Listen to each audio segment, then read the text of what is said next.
Halo semua, nama saya Muhammad Khairul. Kali ini saya akan membahas mengenai komponen utama komputer, cara kerja CPU, siklus CPU, hubungan CPU dengan cache, memory, dan perangkat input-output, serta sistem bus pada sistem komputer. Langsung saja. Pertama, mari mengenal komponen utama sistem komputer. Komponen utama sistem komputer terdiri dari CPU, main memory, dan I/O device. Ketiga komponen ini saling bekerja sama agar komputer dapat menjalankan tugas dengan baik. Pertama, CPU atau Central Processing Unit. Tugas utama CPU adalah memproses data dan menjalankan instruksi dari program. CPU memiliki tiga bagian penting, yaitu ALU atau Arithmetic Logic Unit yang melakukan operasi perhitungan, logika, serta penjumlahan. Dua, Control Unit yang bertugas untuk mengatur jalurnya instruksi dan mengontrol kerja seluruh komponen komputer, serta Register merupakan tempat penyimpanan sementara yang sangat cepat yang berada di dalam CPU. Selanjutnya adalah Main Memory. Main Memory atau memori utama merupakan tempat penyimpanan data dan program sementara saat komputer sedang digunakan. Contoh main memory adalah RAM. RAM memiliki fungsi 1. Menyiapkan data yang sedang diproses CPU. 2. Menyimpan program yang sedang berjalan. Biasanya, semakin besar RAM, komputer dapat menjalankan lebih banyak aplikasi secara bersamaan. Namun, RAM bersifat sementara atau volatil, yang artinya apabila komputer kita matikan, data yang tersimpan di RAM akan menghilang. Dan terakhir adalah I/O device atau perangkat input-output. I/O device digunakan untuk memasukkan data ke komputer. Contohnya, kayak ada keyboard, ada mouse, ada scanner, ada mikrofon, kamera, dan lain sebagainya. Sedangkan output device digunakan untuk menampilkan hasil proses komputer. Contohnya, monitor, printer, speaker, proyektor, dan lain sebagainya. Perangkat I/O memungkinkan manusia atau kita sebagai user untuk dapat berinteraksi dengan komputer. Mari kita mempelajari siklus kerja CPU. Siklus kerja CPU terdiri dari fetch, decode, dan execute. Mari kita bahas satu persatu. Tahap pertama adalah fetch. Pada tahap ini, CPU akan mengambil instruksi dari main memory atau RAM. Instruksi program disimpan di memori dalam bentuk kode biner. CPU akan mengambil instruksi tersebut satu persatu sesuai urutan. Misalnya, ketika kita membuka kalkulator, instruksi program kalkulator akan diambil oleh CPU dari RAM. Tahap kedua adalah decode. Setelah instruksi diambil oleh CPU, CPU akan menerjemah instruksi tersebut agar dapat dipahamin. Control unit bertugas untuk membaca instruksi dan menentukan operasi apa yang harus dilakukan.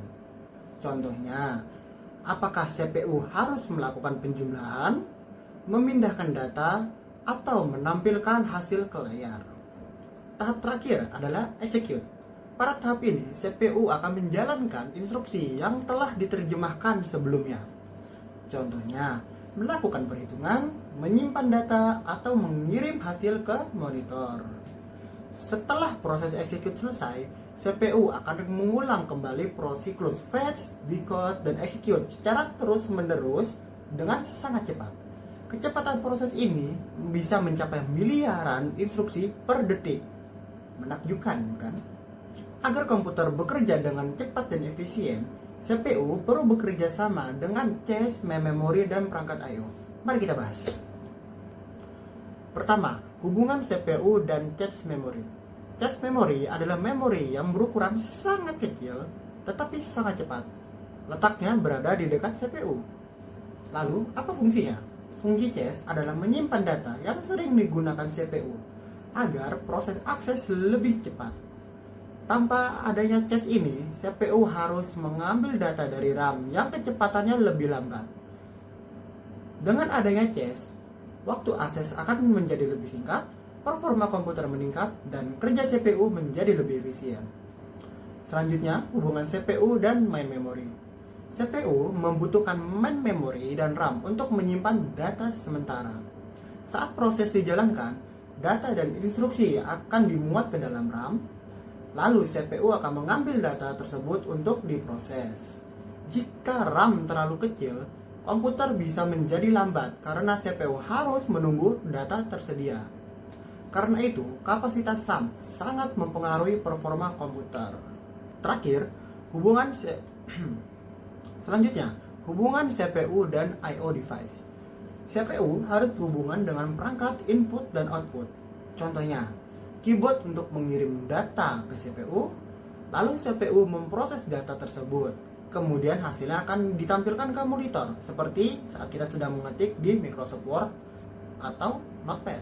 Semua komunikasi antara CPU dan I/O diatur oleh sistem komputer agar berjalan dengan baik.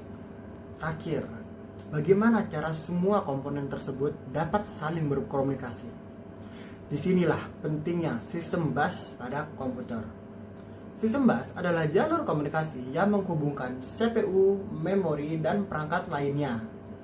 Terdapat 3 jenis bus utama, yaitu data bus, address bus, dan control bus.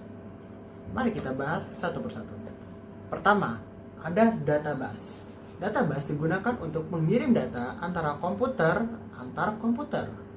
Contohnya, dari RAM ke CPU atau hasil proses CPU ke monitor.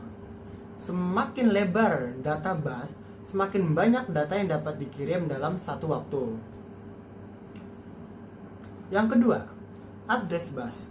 Address bus digunakan untuk menentukan lokasi data di memori. CPU menggunakan address bus untuk memberitahu alamat mana yang ingin diakses. Misalnya, CPU ingin mengambil data dari RAM pada alamat tertentu. Address bus membantu CPU menemukan lokasi data tersebut. Terakhir, control bus. Control bus digunakan untuk mengirim sinyal kontrol dan perintah. Contohnya, sinyal membaca data, menulis data, atau mengatur proses input-output. Control bus memastikan semua komponen bekerja secara teratur dan sinkron. Jadi, dapat disimpulkan bahwa sistem terdiri dari CPU, memori, dan perangkat input-output yang saling bekerja sama. CPU menjalankan instruksi melalui siklus fetch, decode, dan execute. Kemudian, CPU berhubungan dengan cache untuk mempercepat akses data, dengan RAM sebagai penyimpanan sementara, dan dengan perangkat I/O untuk berinteraksi dengan pengguna. Semua komunikasi antar komponen dilakukan melalui sistem bus, terdiri dari data bus, address bus, dan control bus. Dengan memahami konsep sistem komputer ini, kita dapat lebih mengerti bagaimana komputer bekerja dalam menjalankan berbagai aktivitas sehari-hari. Terima kasih sudah menonton dan sampai jumpa di pembahasan berikutnya.